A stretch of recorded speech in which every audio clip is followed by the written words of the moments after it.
What up, what up, what up? I'm Camz. I'm Azar. And I'm Brian. How we doing? How we doing? What's good? up to the Armchair Bench Warmers? Episode number 5. Are we 5? 5. We're number 5, man. Damn. Seemed like only yesterday we were episode -1. But we're now episode 5. How we doing, boys? How we doing? We're doing 3 episodes away from the, like I said, like The benchmark, eh? the benchmark number 8 episode. If you pass number 8 episode, you're in it for the long haul, mate. Man, look, I mean, I suppose that's all part of while we're doing this, man. We are the Armchair Bench Warmers. I suppose since the last episode, it's probably been another week. We're now back in West Auckland. We're back in Aotearoa after making trips through to Dubai. Over to, where else did we travel to, boys? Where else did we travel to? Chicago. Went to the Chicago. So good to be back in the hood. Good to be back in West Auckland, the heart of Auckland, the capital of New Zealand, in the heart of West Auckland, boys. So since we've been back, good to be back with family. But since we've been back, what have you guys been up to? Had a busy week, man. Busy week doing some pop culture stuff for the West Coast Network. Well, I watched a few movies and watching TV program. So I do all these movie reviews and TV series reviews. So I had fun doing that all week, man. So Where can our viewers check that out, man? I know you're on the you Cam the Man from the Wes Network. Where can they check out your social platforms? Where? So if you're into movies and TV shows, we're reviewing 2 TV shows at the moment. Pluribus, that's on Apple Plus, Oh, and The Tulsa King, which is on TVNZ Plus. So we're reviewing those TV series right now. Check us out on the Channel 135 podcast. And Nice, yeah, nice. on Spotify and everywhere. And speaking of that, I heard there was a bit of commentary that appeared on one of the news channels for the Wes Network. That tell me a little bit more about that. Yeah, we got a good opportunity to star one of our our podcasts on TVNZ. So you should know about it, being from Castle Boys High. The whole The whole, drama around the charter schools takeover. It's pretty.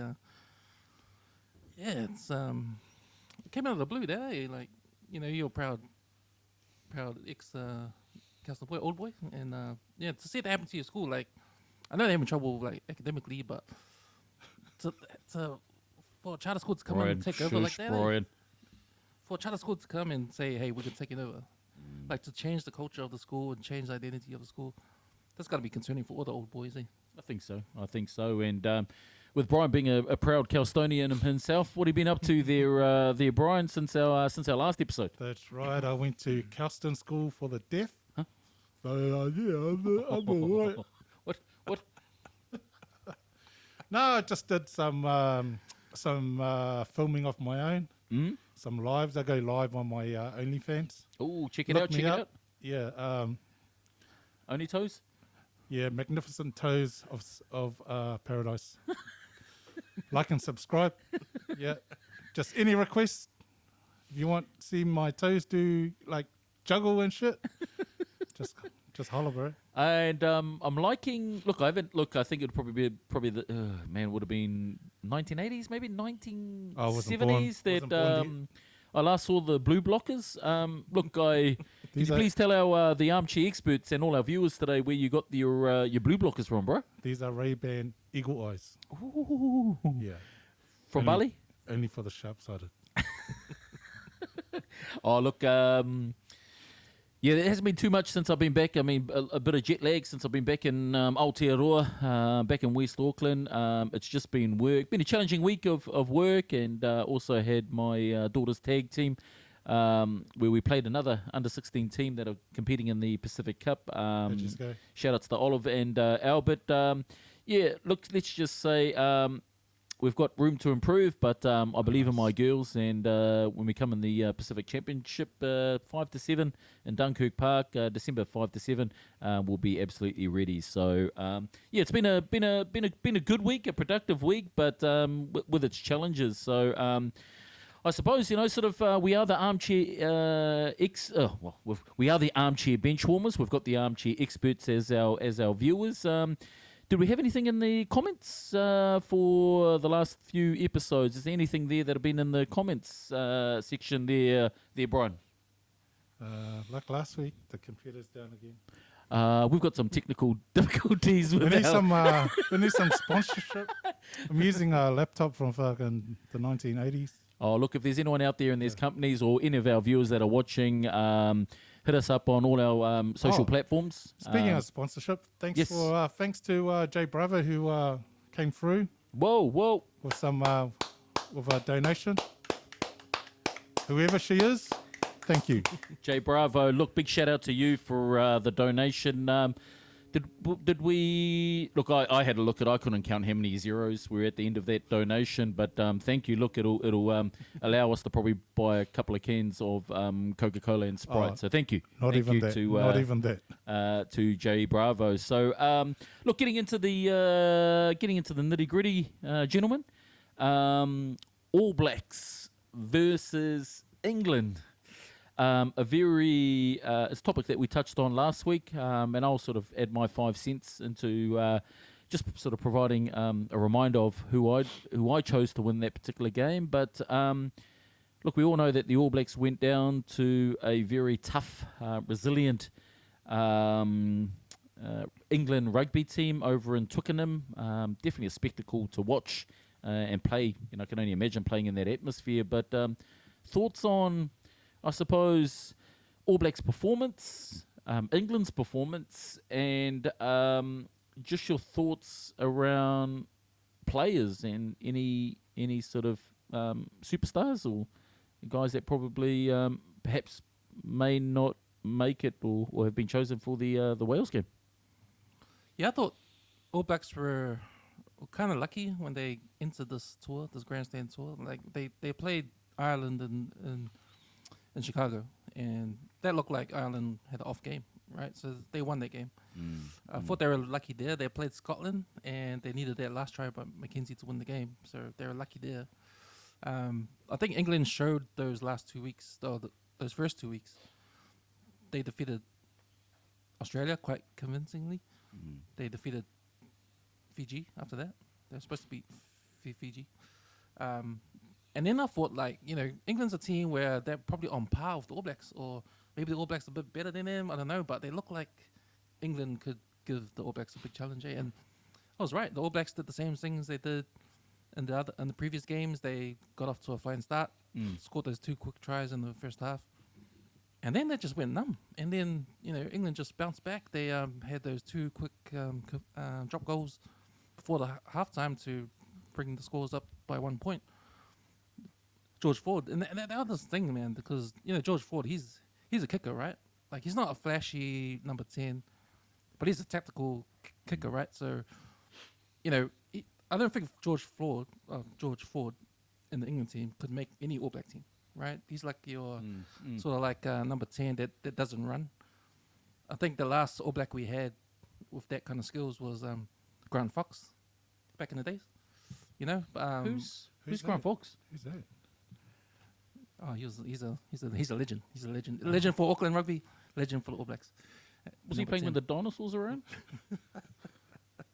No. He was playing with the leather balls. Oh, the what balls? What balls? Oh, sorry. Is that the back of K Road? The leather balls at the back of K Road? Yeah. Okay, But okay. so I don't think I was surprised the All Blacks lost to England. Just the way things were playing out. Cam, look, if we just and this will probably we will go to Brian the fact checker. Look, last week's episode where we had the sort of decision and we had a discussion around the All Blacks versus England. Did we have Cam choosing the All Blacks or England for that one, Brian? I can't remember. Can't remember what I said. Yeah. How many ginger ales did you have, my bro? But too many of them. Yeah, I Oh no, he said the All Blacks would edge it out. They'd be close. But it wasn't close. No. I mean, It was close, but the All Blacks, the last 20, man, they just went flat, bro. They were in there. They had a chance to draw it, but fuck that last 20, man, they had nothing. It's like they were zombies out there. Do you think that is so? Just as a gauge to assess progression with the All Blacks and England, who do you think sort of progressed since they last met? I mean, it's obvious that England won, but when we talk about opportunities where the All Blacks had to draw the game or win, or that last 20 minutes, which has traditionally been really the stronghold of where All Black rugby teams have been, is that they've been able to then, it's been an arm wrestle, but up to the last 20 minutes, they've been able to then, and particularly rely on their fitness, their processes. But in terms of progression, have England progressed, or have All Blacks sort of stayed still, or have they gone backwards? Thoughts, gentlemen? I think what other teams are doing, they're pinpointing the All Blacks' weakness, right? And I think right now it's the high ball. It's the kicking game. Like every time the All Blacks kick, like I think Roygaard's pretty good. His box kicks are He had a pretty good game, eh? Yeah. Roygaard. Until he He's a got beast, injured. though. He's a beast. He got injured there, and then he had to go. But I think the kicking game is suffering. I think Brendan Barrett's a shadow of himself. His accuracy is not really there. And they just struggle under the high ball. I think Caleb Clark is like the man for the high balls, but he's been injured too, so they missed him in that game.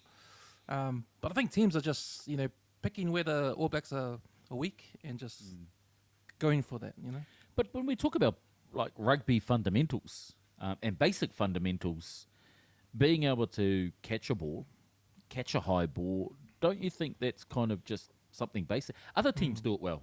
South Africa, England, France in particular. Those teams seem to be able to then perform, I would sort of say, particularly at a professional level, something that's, or an action that's probably considered very, very basic.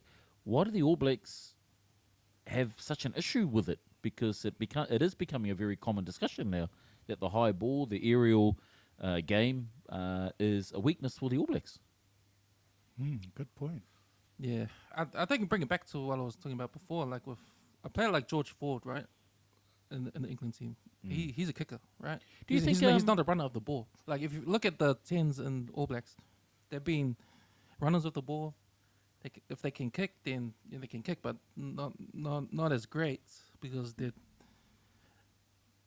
running game they rely on, right? And plus you got the attacking guys outside them, so. It's about that. But I think teams have realized, like for instance, remember Brendan Gatlin? He played for Waikato. He was a good number 10, man. He wasn't a great runner, but he was a tactical. Didn't he go to play on for Guy behind Wales? the Did he kick. play Wales? I don't know if he did, but I think the All Blacks are missing that kind of player for number 10. I know Richie Mwonga's coming back.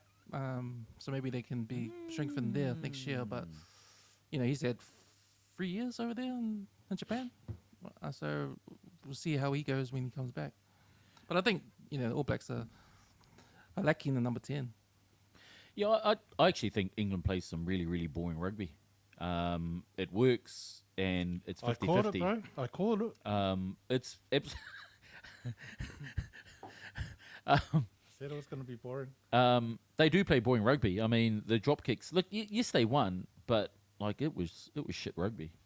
And I think that's one thing that the All Blacks will always have is they've got that aura. They've probably lost the aura of being the All Blacks and being that aura of invincibility. But the All Blacks will always be the All Blacks. They'll be entertaining. They'll always draw a crowd. I think, correct me if I'm wrong, Brian, but was it sold out? And they always, doesn't matter where they go, they have that aura. But they've got to go back to basically, just that winning, like they win at everything, not just the World Cup. They're not devastating anymore, Nah, right? They used to thrash teams.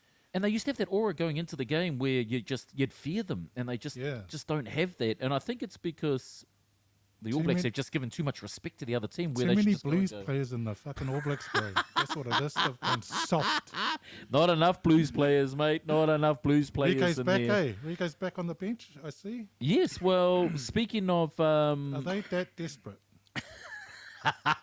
Rico, the mighty Blues. Look, the win's in the bag. So it's probably a good segue into this week's game. All Blacks and Wales. There's been some significant changes to the All Blacks starting team and their bench. Notably, no Adi Savia. Yeah. You guys would have seen the selection.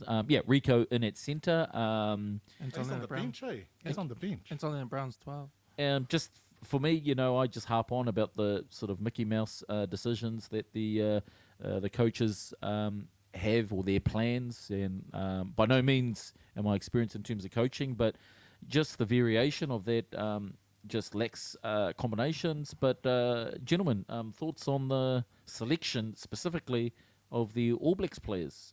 Is that enough to win against Wales? Yeah, I think so. Wales has been atrocious. They just beat Japan by 1 point. That's what you said last week, bro. Whoa! What's atrocious? Wales. Look, they're coming off the 16-game losing streak. They've lost 16 games? Before they beat Japan, I believe. They've lost Alan Jones, he's retired. Konnichiwa.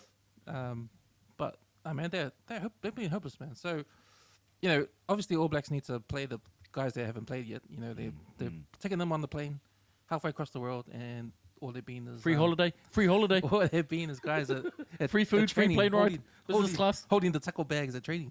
But, man, you got to play these guys, man. And, what better way to play these guys against a team like Wales, who are struggling at the moment, right? But why would you play them now? If there is a sense of playing these players like Severis, Rico, Anton Leonard-Brown, why play them against Wales and not against Ireland or Scotland or England? Why now? Because those teams are a stronger team. Wales have proven, they're not as strong or near strong. So, would it be fair to say that the selection of the current All Blacks players is based on the fact that the All Blacks coaching staff think that this Wales, and justifiably through their current, I wouldn't say win-loss record, their losing record, statistically, would it be fair to say that the All Blacks probably underestimate Wales with this team? I think, like the previous years, I think the last game or any of these games, right? If it's a less stronger team than the teams that they've played on these Northern tours, they've always played the bench guys or the guys that haven't had a game yet. They've always done this. So I think it's no secret I think it's just a tactical thing that they've made Wales be the last game of the tour. No, I think the All Blacks will want to come out with a bang. Finish the tour with a bang. But Razor should have done this earlier. He should have switched out the Rico, yeah. Should have brought him in, yeah. No, I mean the players that are roaming out, holding the pads and that. Should have swapped, one or two of them in during the other games instead of. He's always choosing. It's the same people, bro. It's the same team, in it week in and week out, bro. He should have. This is a good change, but he should have done it earlier, bro. Yeah, some of the bench players going to start. Satiti's going to start. Karifi's going to start. They're bringing in what's his name? Ruben Love. He's going to play fullback. They're going to shift Will Jordan to the wing. Caleb Clark's back. He's on the other wing. So see on the bench you got Finlay, Christie on the bench. So these are guys that haven't played a game, and they're going to play them. Why is that ringer on the fucking bench, bro? Because he's going to be back up to Cortez. And I suppose that's the point that I'm sort of going here is that the All Blacks changing of players to say, look, I mean, my opinion on is that they've underestimated Wales, which rugby is the national sport of Wales, so they're going to come out, and particularly with the All Blacks, everyone just goes to a bloody different level. But you've got the likes of Severis. I mean, statistically, how many games has Rico played? 78 games? You've got, they've left Scott Barrett in there, and that's always a very common topic of discussion. I think ever since Barrett's got his captaincy, he's kind of gone backwards. Yeah, he has. So I just think, I don't know, I just think that the All Blacks have actually got it wrong, and that has been reflected in the England loss. I think they've been able to give players that probably shouldn't have been there time, and they've got their selection wrong. And Grand Slam, I mean, yeah, they beat Wales, but man, No whether Grand they win Slam. or lose against Wales, man, it really doesn't matter. The Grand Slam was the goal. If they lose against Wales, it's going to be a major fail. And Yeah. all, I think heads are going to roll if they lose against Wales. If they lose against Wales, Catastrophic. it will be. It will be. It will be. Bollocks. Bollocks. I think Razor has picked has gone for an attacking team. It looks like he wants to finish this tour with a bang, bro. It's an attacking team. He wants to score as many points as he can. I think he's going to take risks, and you're going to see open play, bro. But does that also mean that You as should a have done coach, it earlier. yeah, as a coach, that a reflection of this game, and let's say the All Blacks, because I think the All Blacks will probably go out there and annihilate Wales. Let's be fair, but then had some of those players been in the England game or in the England match, would they have made a difference? Probably, absolutely. So I suppose it's always going to be questionable. And look, respect to you, Razor. Look, it's definitely not going to be easy being the coach of our national team. But look, at the same time, it's always going to be open for debate around coaching, particularly with the All Blacks, who are the pinnacle. We don't expect them, and me being 19, I'm relatively new to the All Blacks, and these guys being in their 70s have been around for a bit longer than me. But I just think, at the end of the day, I think it's going to be an easy win for the All Blacks. Any particular thoughts on the score? I think All Blacks will put 50 on them. A 50 piece. 50 piece on Wales. And Brian, what's your thoughts on the scoreline here? How much have you had to drink, my bro? What's that ginger ale? Ginger ale. Speaking of ginger ale, hey, don't forget if we've got any drink sponsors out there or any of our viewers want to look at putting their products up in here, so to hit us up on our social platform and our social media manager. Have we got a social media manager? Yeah, our social media manager will get in contact with you. So make sure you hit us up on there. But Brian, thoughts about the All Blacks Wales score? Oh, I think All Blacks by 20, early 20s. Yeah, look. Were they paying Cardiff? Is it Yes. Cardiff? Yeah, okay. Just on the topic of that, away from the players themselves, and is, I suppose, Razor, Scott Robertson, All Blacks coach, is under a little bit of scrutiny at the moment, particularly for, and that's typically what New Zealanders do when it comes to the All Blacks, or any sports really in general. But Good job. prior, the previous coach to Razor was Foster or Fozzie. How does he sort of compare to Fozzie's sort of coaching record? Is he well ahead of what Foster had been on when we're looking at sort of a win-loss record, or He's got a 74% win percentage. Scott Robertson?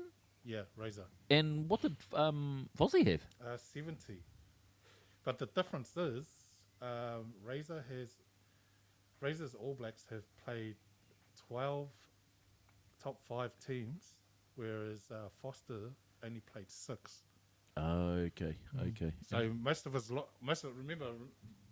Foster's losses were to fucking Gaia teams, right? Yeah, okay. That probably does make a difference. So, look, Razor, as much as we critique you, look, we just hope that you can create the former glory of the All Blacks and bring it back. Replicate kind of what the Crusaders, though, but obviously international rugby's a bloody different beast. I think as well as like we talk about Foster being a losing coach, but I think it all came down to that point. And we looked it up in the stats. Like there's that stretch in 2024 or 2023 where the All Blacks out of 6 games won only 2 of them. They had that stretch, right? We saw that Stretch marks or what? stretch marks of games. Oh, So, okay. I think, if you're going to lose 3 in a row, because they lost 3 in a row. Who did they lose to? Who were the? 2 to South Africa and 1 to Argentina. Yeah, that was the one where they actually lost for the first time in New Zealand, eh? Yeah. Yeah, okay, Yeah. okay. So, if your All Blacks team is going to lose 3 in a row, man, the public is going to, be outraged. And I know, like, at the front of it, Scott Robertson is immediately accountable, being the head coach. But have you guys checked out any of the interviews that you've had with that they've sort of had through the All Blacks channel for the assistant coaches, and kind Why? of what are your thoughts on them? I suppose look, Rome wasn't built in a day, and you kind of have a team, and Scott Robertson, Scotty Barrett seem to sort of front everything, but behind that, you've got all the assistants. Jason Holland, I think, that's his last. Well, this is his last tour with the All Blacks, and he's chosen voluntarily to not renew his Are you still going, bro? contract. But also Leon McDonald left early. Leon McDonald's gone. Scott Hansen is in there, and I watched the interview with him, and the man talks in riddles. Right. I know some. Oh no, sorry, wrong Hansen. Wrong Hansen. Which Hansen are you talking about? Scott Hansen, one of the assistant coaches. I think really the only credible person that I kind of have some buy-in around the All Blacks assistant coach is the Ford coach. Can't remember what his name is now. The bald guy. He seems to has a bit more credibility, but everyone else, I think if they and also with the fact that Jason, I think it's Jason Holland or Halloran who's not renewing it. Do you think it's coincidental that Joe Smith is also finishing up his tenure with the Australian team? That might be a bit of a conspiracy, yeah. Like, he's already told Australia that he needs to go at the end of the tour for personal reasons, for family. It's for his son. He's got a special needs son. Yeah. That he is, and that was probably one of the driving reasons of leaving Ireland. So, I understand. Coming from the special needs community myself. So it's quite, I think it's justifiable that he sort of Good on him, bro. leaves there. Good dad. And pushing that, especially dad. when he's probably paid a lot, and Australia wanted to keep him, so they would have paid a lot of money Fuck you, Australia. around that. So, like in terms of the coaching staff, I mean, man, support Razor, and help the man through that. Speaking of sort of rugby accolades, Le Manu have made the Rugby World Cup. So, Just. when I looked at the rugby team to play Belgium, or just in that actually, in that mini, not if I'm respectfully, I'll call it mini competition.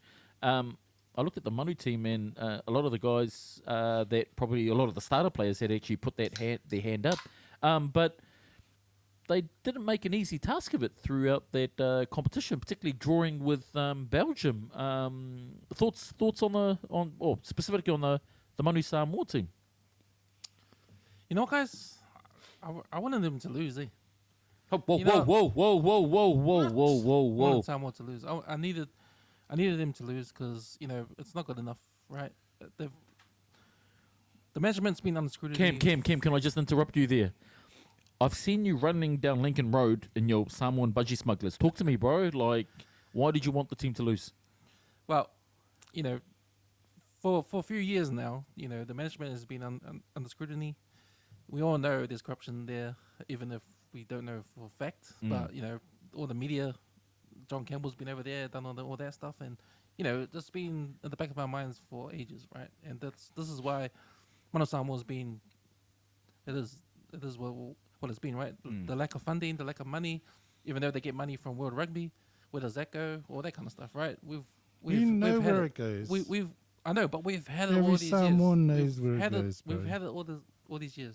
Everyone knows, right? Say his name. The team suffers. The team suffers. Say right? his name. Say his name. Hey? So, I'm talking about this. Say his name. And I think I need Say his name, Cam. Samoa management needs a wake up call, and I think the best wake up call for them is to not make the World Cup. Yeah. Right. If they didn't make the World Cup, it'll be a sad day. Tuliepa, this is you, bro. It'll be a sad day He said it. for World Rugby if Samoa is not in the World Cup. And I think the way they're going right now, they need not to be in there, and they need outrage. They need people to think about it. They need the management to look at themselves and think, you know what, we didn't make the World Cup That's a good point, because man. we've point. been Yeah, good point. We've been That's a good point. We've been feeding What off do this you- team. That's probably one of the best points you've made. What are you drinking, That bro? is the best point you've made since we started this. It's But you know why? it's You know why I think it's a good point, and then because all the players would then go to tour Samoa. Yeah, because you know Let's me. just put that. I'm Let's just put, a rugby let's league. just put that behind us because the Kiwis won that. But it is a good point that you actually bring up, and I never actually looked at it from that angle because I suppose the level of staunch patriotism that comes with being a Manu Samoa supporter, and you're dealing with all those peripheral challenges, particularly financial, from a managerial level. And also just for the players in terms of their playing environment is a lot more challenging than let's say comparatively to like let's say the likes of the All Blacks from gear, facilities, preparation point of view. But it is a good point that you make, that it would probably be the catalyst to probably a bit more scrutiny around what happened. Because it's going to be quid pro quo, right? The Manu Samoa team's always going to scrape into the World Cup, and then it'll be the same thing. It'll be the same thing. Like, oh, we're in the World Cup. We need some funding. The same story will happen. Yeah, So, same bullshit. Yeah. Yeah. So something needs to change, and it's extreme, but they probably needed to lose and not make the World Cup, and that's probably that'll probably be the time where the management can look at themselves and Cam, can you ask your uncle where my donation every World Cup I've donated to the Manu? I would like to know where my money's going because I never got an invoice. Yeah, Cam. yeah. Makwale savai, bro. Man. So That's why I don't donate. What'd you say? sorry. Manayale savai, bro. But yeah, look, I think it is a good point. But end of the day, they're through to the Rugby World Cup. It's definitely probably not the way to do it, to sort of leave it to that. But I was impressed by Belgium. I watched the highlights. I didn't watch the game, but I was impressed by Belgium. And I suppose it is a reflection of the popularity of rugby because Belgium... that Manu team only came together for that comp. So that's it. But they're professional rugby yeah, players, but bro. they've never played together as a team. Yeah, but they're professional rugby players compared to Belgium. I mean, I think there was one... But the Belgian halfback- players are fucking professional players too. They play in top 14 and shit. What do they wear? All of them. Even all the nations What, that top played. 14 in Otago? Oh man, they play top 14 in Europe. The France comp. Yeah. How many players? Talk to Where- me. Give me some where's- stats. Where's Belgium? It's fucking right next to France, bro. Yeah, but you just never hear of them in any of the competitions. And with the Manu team, man, they've got they also pay professionally the majority of their players. So they've got the physical characteristics. They pay professionally. Also, the standard of rugby and expectation, the weight on their shoulders. I don't know, man. I just sort of think that end of the day, look, going into the World Cup, like, is it worth Manu Samoa being there off the back of those performances? And do you think that they're going to do enough to be able to then provide competition in the Rugby World Cup? Well, you remember Samoa was in that first sort of tournament to get into the World Cup, and they lost to Chile, and that was during the time NPC was going. So a lot of them want to Did you think they felt cold when they lost to Chile? probably, but a lot of their players didn't want Were to. Chile running hot? Right. Was it the green one or the red one? Or the blue one? But yeah, you have to remember that when they lost to Chile, and they had to go down to this Dubai tournament, that was because they never had any players, because all their players were locked up in NPC contracts, and these are most of the Moana Pacifica players, right? So Yeah. so they weren't there for that Chile game. So when they lost to Chile, they had to go down to that repechage tournament. They were available, so that's why they stacked their team up with those guys. There was the big call out. Yeah. So the big bigging. yeah. So even though they drew to Belgium, they only had to draw or win that game to make it to the World Cup, because I think they were ahead by points in the tournament. Yeah, so but it was heaps. yeah. But yeah, they scraped through. Well, look, Manu Samoa through, and congratulations to the mighty Manu. We wish you all the very, very best for the Rugby World Cup. What is it, next year or 27? 27, eh? 27. In Australia.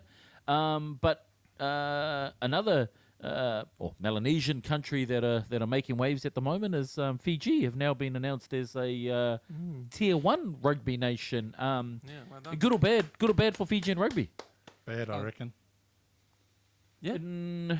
Well, I mean, the exposure to be playing all the top teams. I think they're also entered into the new international rugby competition next year. How could it be bad for their exposure in that playing against sort of all the top teams now? Oh, I don't know. I was just saying bad, bro. I think they deserve to Michael be there. Jackson bad? They deserve to be a Tier 1, right? Because if you look at Tier 1, the infrastructure, they've got the pathways, but they have the pathway through the Fiji, Jura, and the Super Rugby. Compared to what Moana Pacifica is, Binaka? Fiji Jura is a dedicated team to be in the Super Rugby for a pathway into the Fijian national team, right? Yep. So that's a direct pathway. That's a direct feeder team. Yep. And that's called infrastructure, right? When you look at Manu Samoa and Tonga rugby, they don't have their dedicated Moana feeder Pacifica, team. brother. I know, but it's mixed. It's mixed, and you got to throw in some All That's Blacks in there different. too. But If that's you not compare run by the Samoan Rugby Union. exactly, but if you compare that to what Fiji Jura is, the direct line of sight to the Fijian rugby, They got no governance, eh? That's rugby what- national team. Governance, yeah. governance, Yeah. and they got no domestic, like a good domestic competition. Well, Yeah. boys, I So- think it's time. I think it's time that we draw up some financial support, and we actually set up our own rugby, Super Rugby, boys, called the Armchair Benchwarmers Super Rugby team. What do you think? Yeah. We got- Keen. I think we need $10 million to enter. Oh, I'll be at the lights tomorrow. yeah. Look, Brian, Collecting. Brian the Cup Shaker. If you guys see Brian the Cup Shaker at where are you? Are you at Lincoln Road? Are you at Lincoln Road KFC? Are you at Pack and Save in Henderson? Talk to me, brother. Wherever the train will take me before I get chucked off. Look, rugby season, with the exception of the Wales game is being wrapped up this weekend, is essentially over. Preparation for Super Rugby teams ready for, I think, a February start. But R360 seems to be a very, very hot topic, hitting a lot of the media headlines. Lomax from the Parramatta Eels, Pappenhausen, who I suppose cryptically have tried to work around some of the risks associated with the publicity surrounding NRL and their, I suppose, strict a statement that there's a 10-year ban. So they've kind of been released, try to work around those. But look, what's your thoughts around sort of the R360? And also, I've seen a lot of players, commentary around Peter Landis, CEO, I think, of the NRL, basically saying that some of those players are actually starting to rethink potential R360 contracts because of the fact that of the 10-year ban, but also whether it's actually going to get off the ground. I don't know what the sort of script is or the legal aspects of signing up with R360, but 10-year ban. Payne Haas, there's a lot of momentum now that he's not going to sign through with the R360 because of concerns whether they'll actually get off the ground. What's your thoughts on that, boys? Yeah, I think when it comes to money in NRL, yeah, of course, it's more money than you get in Super Rugby. Hell yes. But if you look at rugby union as a sport where you have that player drain, players go to Japan for a lot of money. People go to the top 14 for a lot of money. People go to England for a lot of money. Playing those competitions, you get probably more money than NRL. So what's the difference between So going what did you to chase today? yeah? What is the difference between changing your code to rugby union, going and playing for Japan, or going and playing for this 360 competition that's about to start that no one knows anything about, because it's like you got a bunch of like rich ass Arabs like throwing a lot of money into this competition because they love the fact that we did it with boxing, now we want to do it with rugby, and they get, I think it's is it Tyndall He's the guy that's gonna from England. Yeah. gonna run the whole thing. So they've set it up so it's like a Grand Prix sort of thing. You know, when the Formula One goes around the world and have these races, they're gonna do it like that. So they can go around the world, 8 countries I think. and Like play. sevens rugby and Like Yeah, that, it's like that seven format. rugby. Yeah, That's the that concept? format. Yeah. Ah. But there's only like 6 teams, right? To start off with.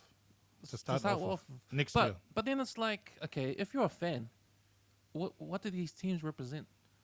Like, they're not places. They're not.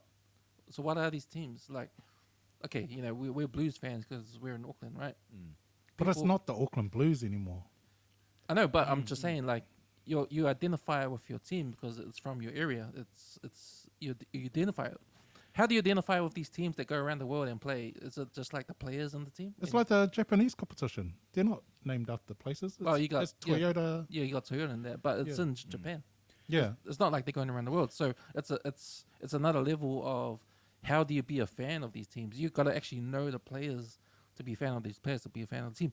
But that's just a fan thing. So, you know, it's that kind of competition. So you're going to but what I'm saying is, like, what's the difference between switching codes?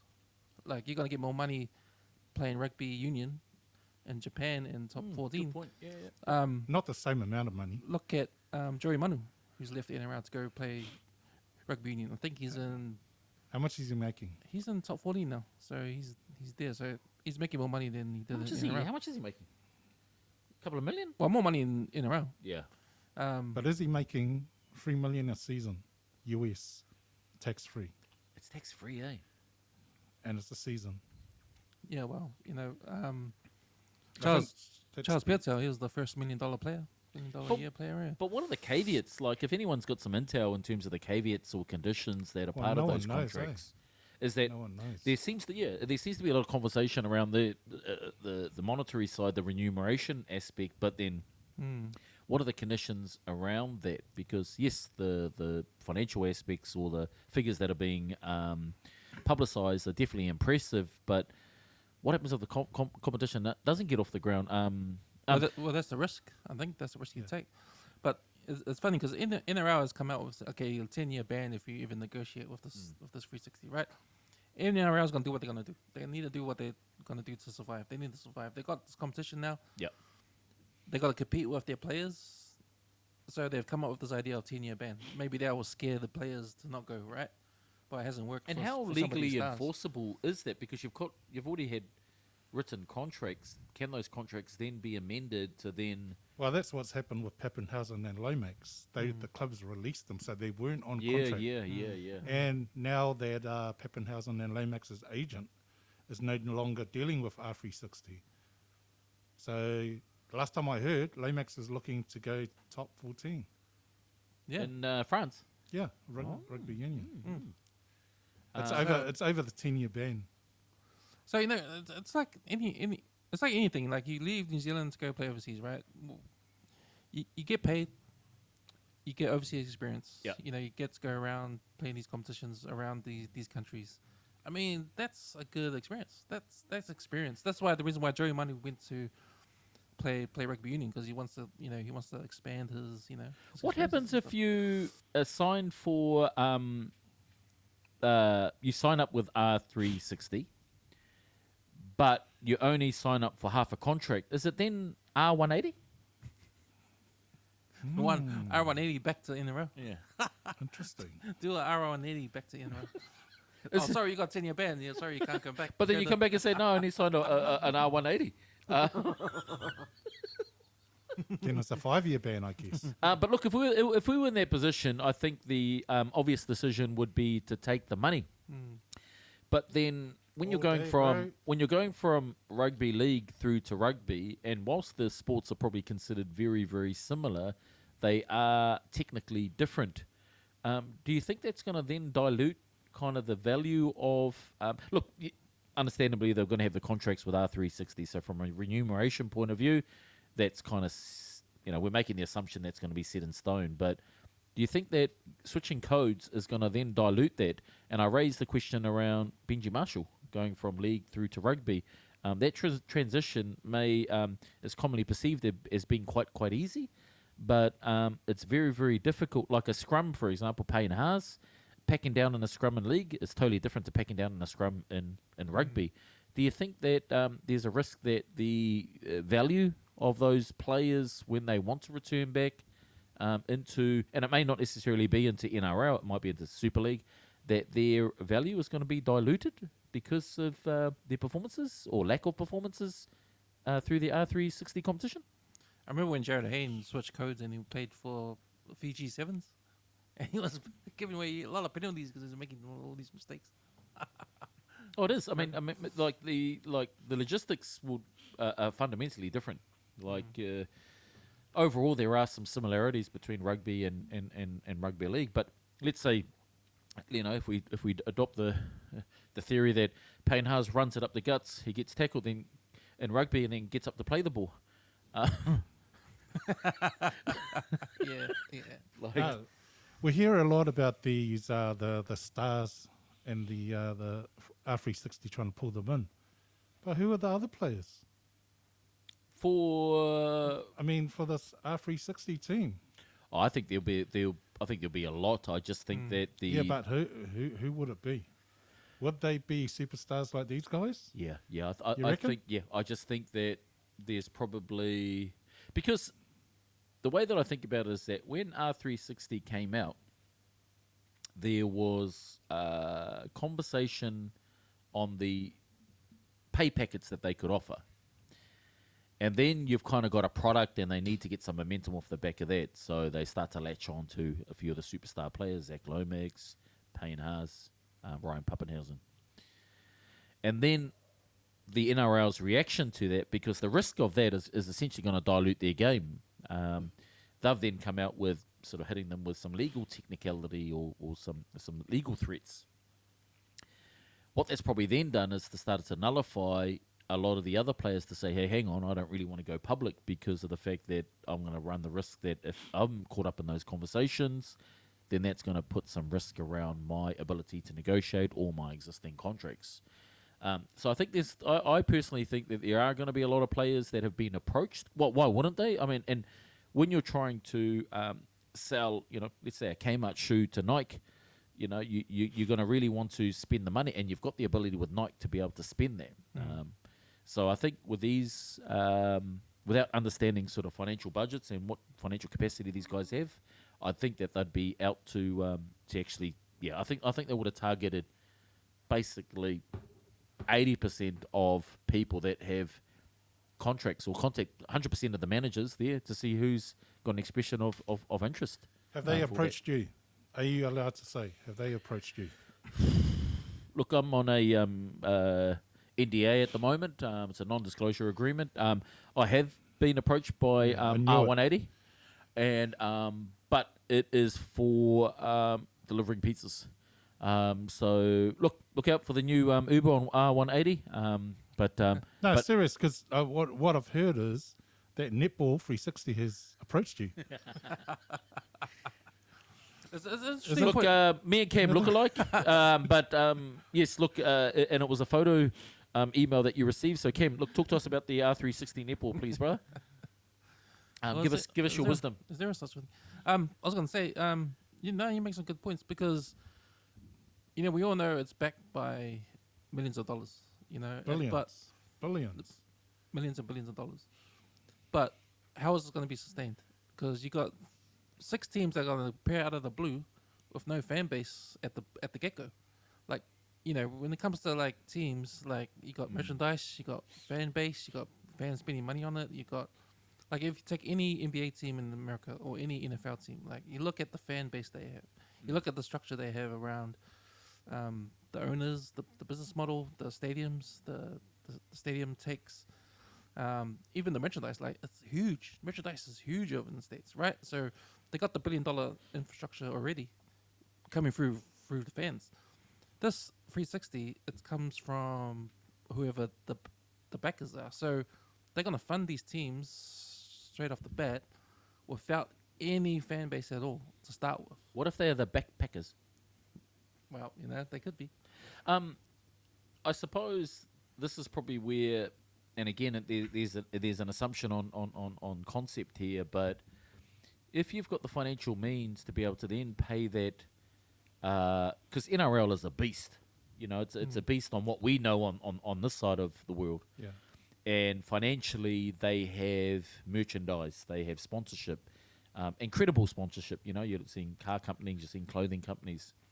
Yeah, they Food got places, right? facilities, they got broadcasting But contracts. But one significant distinguishment between the NRL and this R360, and I'm speaking prematurely on that with not a lot of context, just basically off what's been publicised. But it would seem that there's one thing that's certain is they've got the money, and we've talked about fan engagement, and yes, you're right. I think conceptually, the risk around fan engagement, but what if you go to Eden Park and you have a ticket of $5 or $10 and they subsidise food off the back of that to say, look, okay, you know what? And they cover like a lot of the concerns that families don't go to these games for. That would be a dream. Then all of a sudden, yeah, because they've got the That would be a financial means to dream. be able to do that. Mm. So, yeah, and these guys would have thought about that. Like, these guys haven't made money because they haven't just woken up and said, oh, far out, I've got $1 billion on my account. Whoa. You know, they've got the means, they've got the financial means. So they would have explored all the contingencies. They would have sort of went through their business plan. They would have understood. They understand how to make money. And if they come into these places and you go, okay, we're going to go to Eden Park, and yes, we haven't got a fan base, but they bring that around the world and they go, look, go there for $5. You can go in there and we've got a $20 combo. Oh, your $5 ticket gets you a hot dog, chips and drink voucher. I'll probably go. So they're going to buy the fans. Well, initially, because that's where you get the engagement. Because I suppose when you look at the comparable between an American sporting event, they've got the engagement, but at some time they would have had to then get people to reach into pockets to spend for stuff like merchandise, and then they've built that brand off the back of that. So I think there's definitely some upside, and if they've got the money, then really the world's their oyster. If they can put out, if they can put in pay packets to players at twice what they're getting at the moment, I think they've probably thought about, okay, look, how are we going to get this fan engagement? Just imagine that all the best players in the world from rugby league and rugby playing at Eden Park or Mount Smart Stadium or even sort of Glenora. Might be an opportunity for Auckland Council to try and get this 360 to come through. Well, hey, the America's Cup ain't here anymore. They've said goodbye, so it could be the R360 Cup. So, but yeah, I just think that because they've got money, man. I think money just creates options. They won't come here, man. Speaking of Eden Park, did you guys go to the Metallica concert last night? Yeah, man. I must have stood in the line for like 3 hours to get tickets, man. And then when I got to the fucking kiosk, I was at fucking Wendy's. What? I was in the wrong line. Bro. Man, I saw some of the reviews for the Metallica concert. I Bro, actually they're always sold out when they come, man. they're mean though. They're mean. Um, Actually, speaking of that though, because I was thinking of going to the UB40 concert in Samoa, but I've already booked tickets for Lab, and my older brother actually said, "Man, UB40 is not going to sound like UB40." What's your kind of take on Is sort it of these artists making their? is it with Ali Campbell? It is in Samoa? Ellie back? Campbell, yeah. Is he back? Yeah, Oh, okay. yeah. But he's old, isn't he? Is he like? Yeah, I know, his it's like- voice changed. I don't know. Because I mean, he is definitely a bit older. And look, Ali Campbell is legend of. What are you calling him? Oh, didn't you go reggae. to school? Didn't you guys go to the same school? Yeah, same school as Grant Fox. No, that was Ellie. That was Ellie Campbell. That was Ellie Campbell, not Ellie Campbell. It was Ellie Campbell. But my older brother said, look, he's probably not going to sound the same. So he might, and one of my classics is Homely Girl, but he might get up there and forget the words and go, Homely boy, you used to be so... You'll love that, bro. You'll love So, that. I don't know. I just... but Metallica, no, I actually didn't. I didn't even know the concert was on. Are you a Metallica fan? Yeah, I like some of the songs. What's Yeah. your favourite song? There's the classical ones, Into the Yeah. Sandman.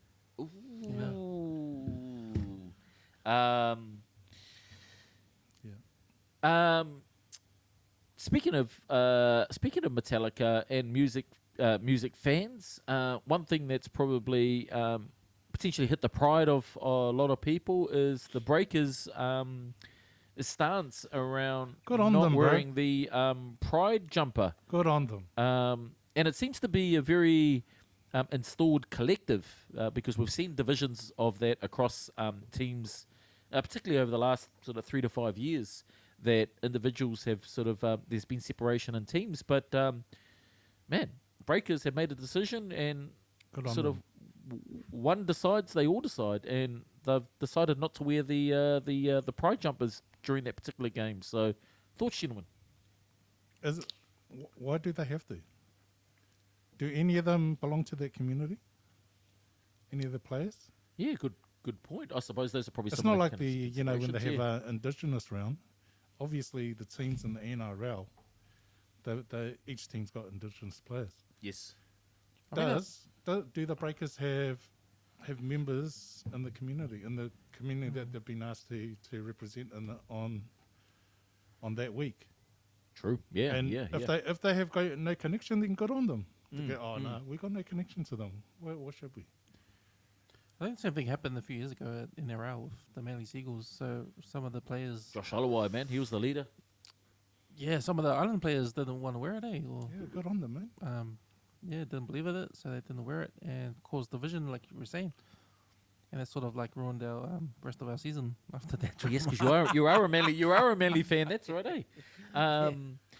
Yeah, look, I think the biggest thing for me is that they made a decision and they went there as a collective, and there was no ifs, buts, or maybe. They just went, yep, this is it. They're supportive, and I suppose that's it. There are going to be people that sort of have opinions on it, but I just think at the end of the day, the fact that they've just supported each other, man, good on you guys. Yeah. To be able to then make that decision and be absolute on it rather than being fickle and leaving an open end to allow people to then come in and start sort of saying, hey, look, so yeah, to the Breakers, sort of well done in terms of being able to then make those decisions and be firm and be collective on that. So I think every professional team has the right to have a stance politically if it needs to be. Yeah.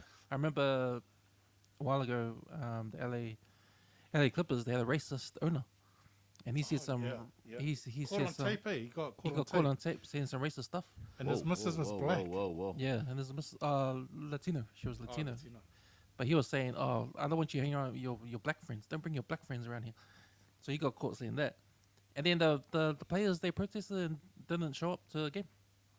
So that was the protest thing. So. And there are some principles too, particularly in terms of, you know, and this is probably I suppose a worldwide challenge, but when you have got those issues where there is some risk and people have stood up for that, like just full respect to you, whatever that may be, and just sort of pushing those values, because it is, and you are going to get bullets that do verbal bullets or commentary bullets that do come through from people. So They shouldn't have to make it political, eh? In sports.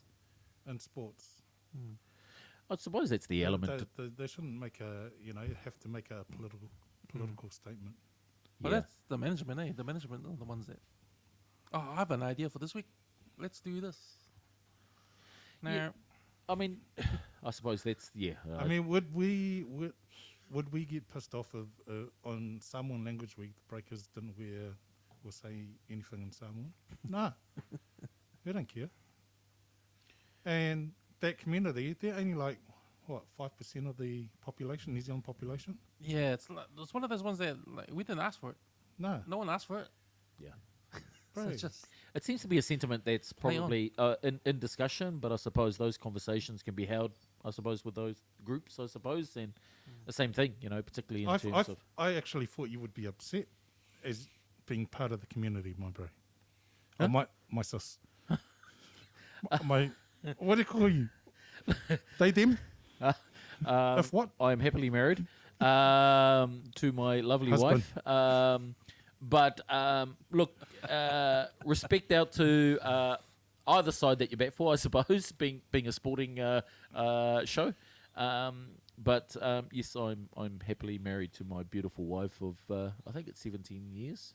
Correct me if I'm wrong, darling. Dan, who was that Indian man I saw you holding hands with yesterday at West City? Wrong guy. So the other thing too is And gentlemen, there's nothing wrong with being in that community, but if the Breakers don't want to put on that jersey, they make an issue of it, bro. and I think that's probably the biggest thing is that I've respected is that not I've been able to make a It's not a stance. big issue, man. And it does get a little bit. People probably take it a little bit deeper than it really needs to be. But look, I suppose that's their prerogative. Speaking of the a sport that's commonly aligned or similar to basketball with the Breakers is we had the Silver Ferns beat England to wrap up that series with all the challenging coaching turmoil. Is probably Well, at least a way someone's to summarize it. beating England. Yeah, I suppose. Look, the netball team probably did what the All Blacks couldn't, although they did lose the second game. So I'll put it over to you, Brian. Look, what's your thoughts on the Silver Ferns versus England game?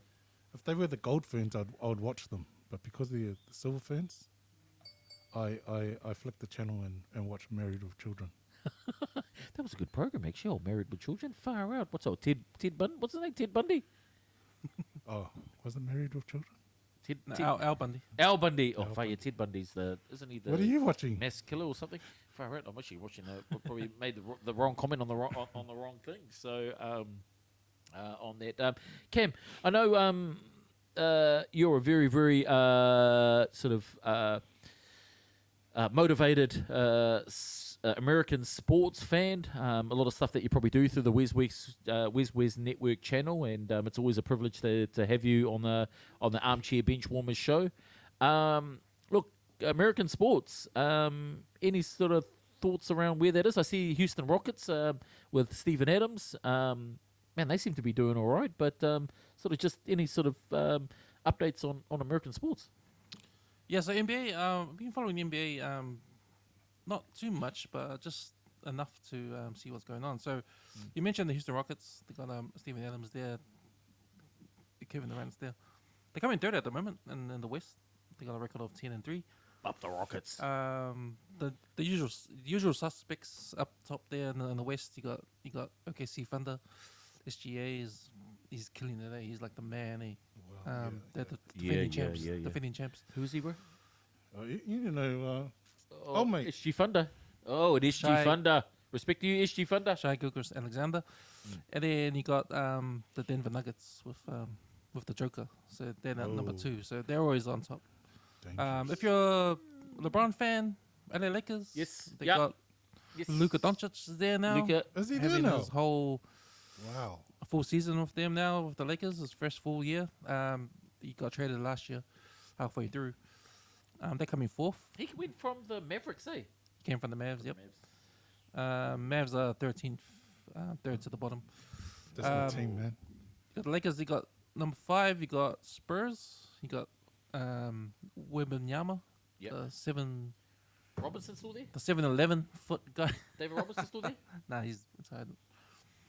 He retired after World War Last year? II. before Grant Fox. Oh, Actually, who's Grant Fox? Who's Grant Fox? and then you got Timberwolves at 6. You got Suns at 7, Ooh, yes. and the Golden State Warriors. Charles Barkley. Golden State Warriors hanging in there in the 8th spot.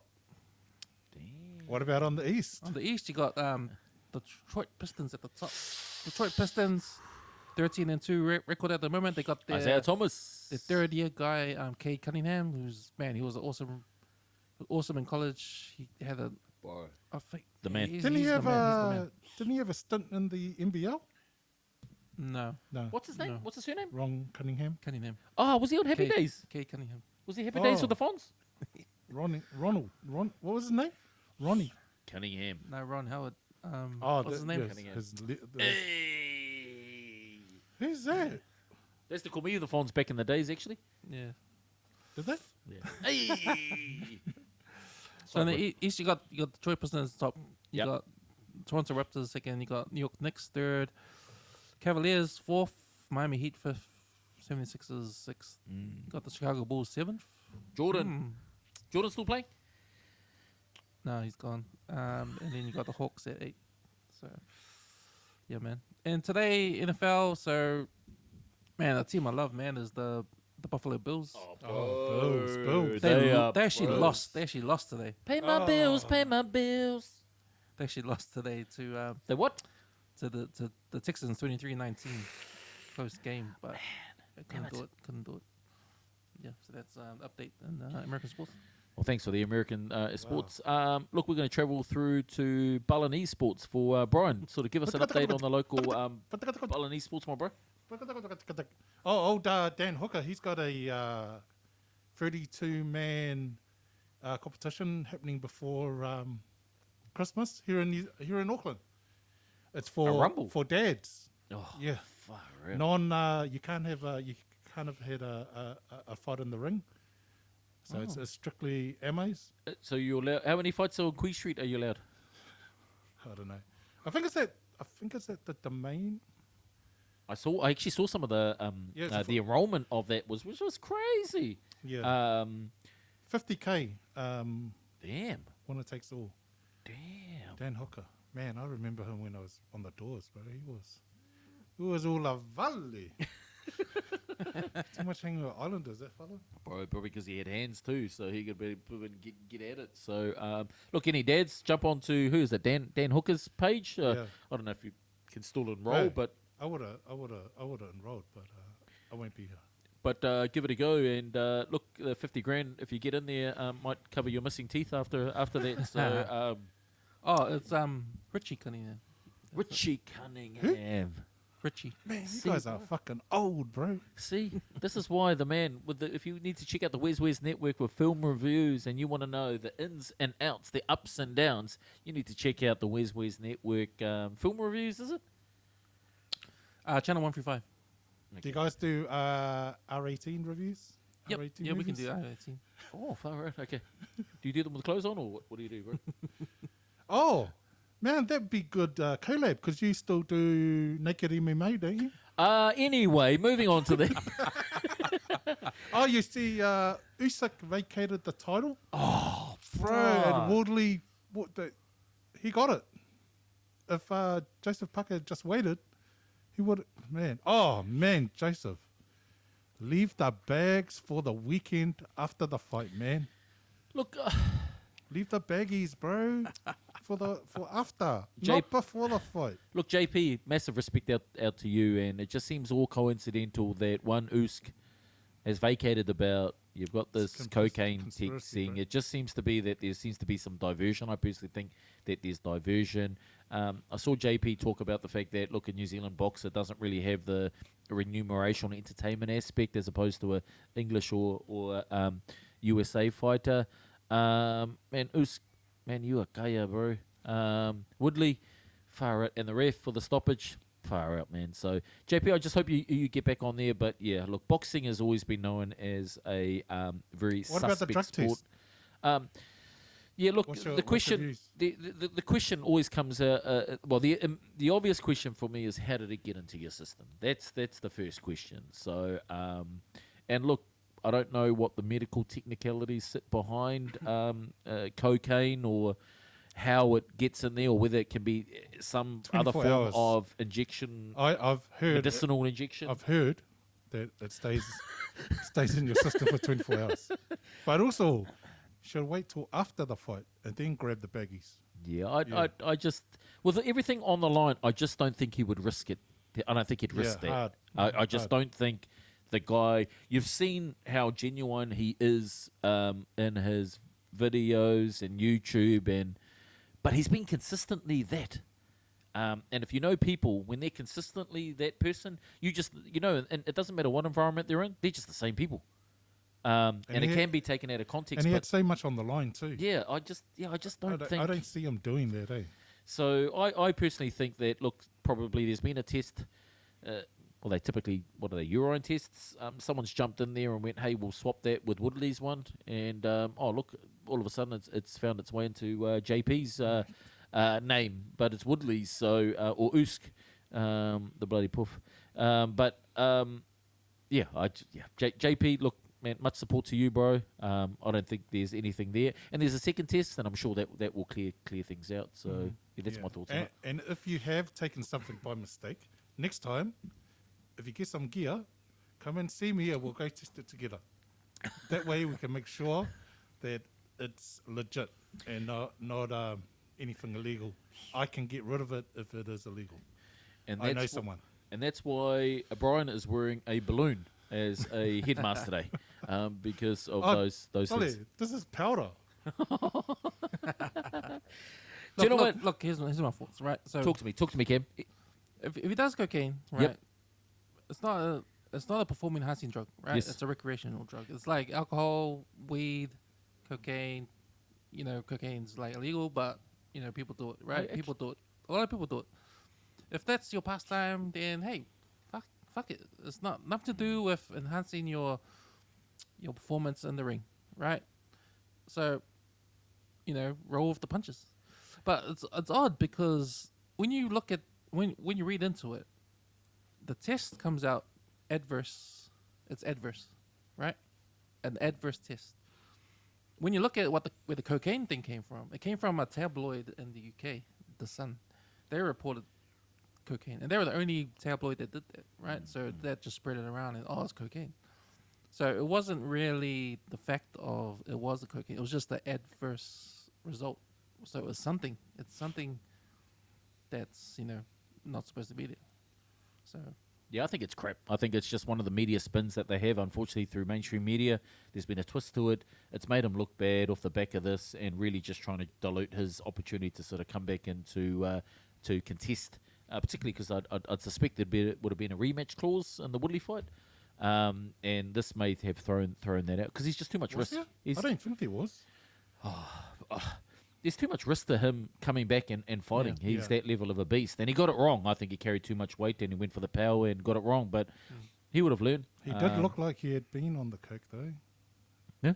It makes sense. Kind of makes sense now. I don't believe he did, but that's a coke body, bro. A Coca-Cola? Yeah. Okay. Going snowing. Going Ride. Gentlemen.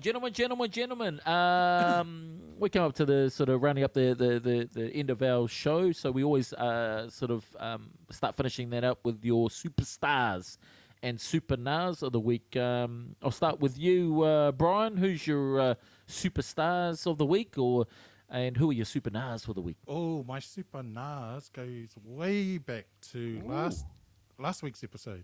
Oh.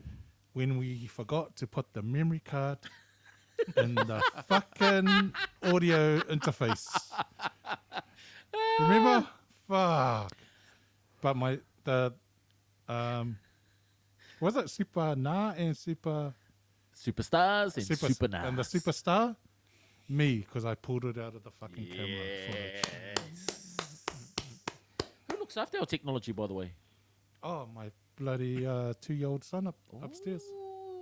But very nice, bro. That was I think we ended that last week's, and you immediately sort of That's the brought second that time attention to us, and it was like, what? audio way. But look, man, definitely a superstar for saving that. Mr. Cam, Super Nars for the week. yeah, my superstar goes to George Ford when those 2 drop goals against the All Blacks. Boring. That was single-handedly, psychologically ruined the rest of the All Blacks game in the second half, man. And that was a big that was a big factor. I thought. Good point. So George Ford gets it. My super nah would be Joseph Parker, man, getting that bad publicity, man, with the drugs thing. So yeah, and a time where he doesn't need it. Like they're talking about a 2-year ban and all that kind of stuff. Like, man, you don't need that publicity, man. So yeah. Oh, R360 might be calling. Talk to us. Superstars for the week. I'm going to have to give it up to the Silver Ferns. Under some pressure, given all the distractions that they've had around coaching, to go and travel over there. A new team, new combinations. They seem to pull that off. My Super Nars is just the All Blacks. Not beating England over there, and I've just got to go back to the old All Black mantra.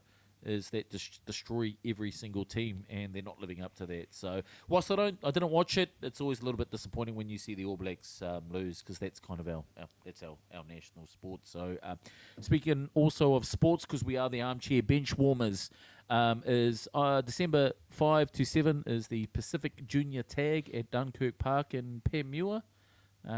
So make sure, if you're not up to anything, to pop down there. And I suppose it's Friday here in New Zealand. It's good to be back in New Zealand after our ventures out to Chicago and Dubai. And gentlemen, Camz, what are you weekend up to? Weekend up to, man, I'm looking forward to watching some NBA tomorrow. I'll be in front of the TV doing that, and All Blacks Wales on Sunday. What time is it? What time's the game? I think it's a 4 a.m. 4:10. 4:10. But the last 2 weeks the All Blacks are playing at 4. But I've just been waking up early and just watching the replay. So no big deal. Brian, weekend up to's, bro. Other than going and surfing with your new surf suit. Nothing much. Just watch the ABs if I'm able to, and then watch Fiji, Spain, Ooh. and who else is playing? France, Australia. Oh, that'll be a good game. That'll actually be a good game. There'll be some redemption for the Australian team. Tonga's playing on Monday. Who are they playing? Scotland. Where in Scotland? In Scotland. What's it, Edinburgh? Oh, didn't know yeah. the game was on. Murrayfield, yeah. Yeah. Ah. There's some other good games, but not teams from around here. And with those glasses, do you watch it in 3D? With these? Yeah. No. Okay. I can't see jack shit with these. Look, I'm. What am I weekend up to? So I'm clearing some trees, and I'm also planning for my tag girls. Just a bit more strategy sitting around that. So yeah, nothing too entertaining over that. But I suppose on that end, gentlemen, we're coming to the end of the show. We just like to thank all our viewers for tuning in. We had a few new subscribers through our Instagram channel. We had Tish Astor jump through there, and we also had, lucky enough to have the Wiz Network also follow us, who are an established podcast. So shout out to you both, and also the current subscribers. So make sure to check out our platforms and subscribe, like, and comment. By doing that, that allows us to then sort of continue creating these shows for your entertainment, and also, more importantly, if you've got opportunities or questions that you want us, or topics that you want us to talk about, drop a comment down below, and we'll definitely table those and introduce those into the discussion. So from us here, Azza, Camz, Brian. We are the Armchair Bench Warmers, where we talk facts, 100% facts. But our facts aren't necessarily 100% correct. But we'd like to thank you all viewers for tuning in. Don't forget to drop us a like, comment, and share our content. But until next time, see ya!